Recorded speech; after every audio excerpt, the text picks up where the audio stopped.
আসসালামু আলাইকুম রহমতুল্লাহ। প্রিয় ভাই বোনেরা, কেমন আছেন সবাই? আমি ভালো আছি আলহামদুলিল্লাহ। আজকে দুপুরের রেসিপি বাটার চিকেন। দেখতে থাকেন। বাটার চিকেন,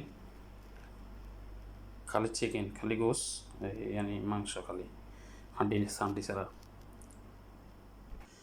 এখানে একটা লেবু, দারচিনি, তেজপাতা, এলাচি, গোলমরিচ, লং, দারচিনি, জিরে। এখানে মশলা সবগুলা আধা চামচ করে, লবণ আধা চামচ তো কম, গোলমরিচ পাউডার, হলুদ পাউডার, ধনিয়া পাউডার, এটা হচ্ছে ক্যাপসিকাম পাউডার, বোম্বাই মরিচের পাউডার, ঠিক আছে।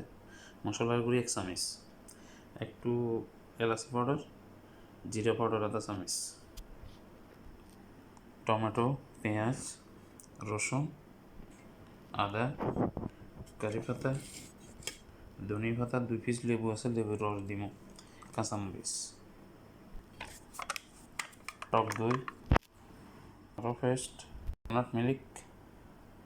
কোকোনাট মিল্ক, কোকিন,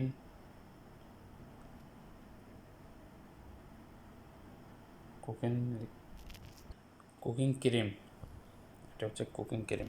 বাসা দিলাম ফেরাদানি, আমি বাসা দিলাম। তেল দিয়ে বানাচ্ছি, দিয়ে দিলাম গুঁড়া মশলাগুলো, দিলাম পেঁয়াজ কুচি,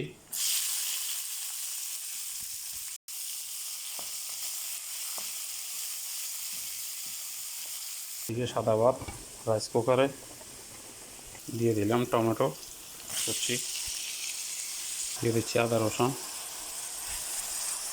রসুন পেস্ট দিয়ে দিলাম মিক্স মশলা, অ্যাড করা মশলাগুলো দিয়ে দিলাম, টমেটো মাজন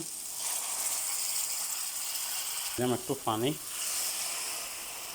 দিয়ে দিচ্ছি, কাঁচামরিচ, কড়ি পাতা, লেবু পাতা, একটু ধনিয়া পাতা, দিয়ে দিচ্ছি চিকেনগুলো দিয়ে দিলাম, টক দই দিয়ে দিচ্ছি 2 চামচ, টক দই দিয়ে দিচ্ছি, কোকোনাট মিল্ক, কাগজের রস দিয়ে দিলাম, কুকিং ক্রিম দিয়ে দিচ্ছি। বন্ধুরা, বাটার চিকেন হয়ে গেছে। হলো এভরিওয়ান, অনেক সুন্দর স্মেল আসতেছে। এখন ধনিয়া পাতা দিয়ে দিব, নামা গেলাম, হয়ে গেল, দিলাম ধনিয়া পাতা। সবাই ভালো থাকবেন, আল্লাহ হাফেজ। আসসালামু আলাইকুম রহমতুল্লাহ। ভালোবাসা দিবেন, ভালোবাসা পাইবেন ইনশাআল্লাহ। আল্লাহ হাফেজ।